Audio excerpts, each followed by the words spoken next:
Men tredje gang er lykkens gang. Se den sjoveste og mest romantiske film, der nogensinde er lavet om en filmstjerne og en boghandler om et kvarter. Her først TV-avisen.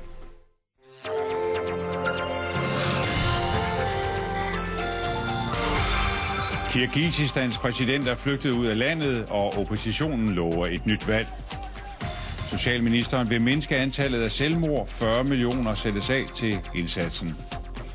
Skaklegenden Bobby Fischer var i København i dag på vej til sit nye fædreland, Island.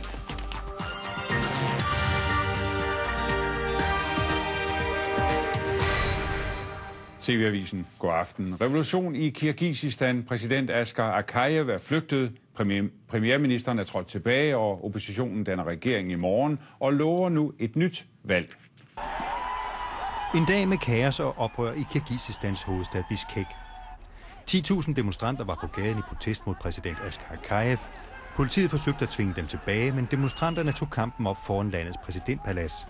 Og i sidste ende blev politiet tabere og trak sig tilbage. Cirka 30 blev såret i urolighederne.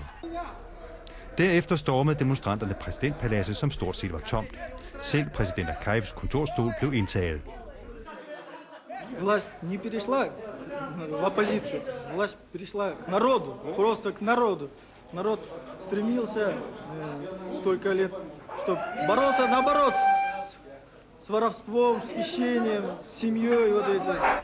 Utilfredsheden med præsidenten har ulmet længe, og oppositionen siger, at Akajev nu er flygtet ud af landet, sandsynligvis til nabolandet Kazakhstan.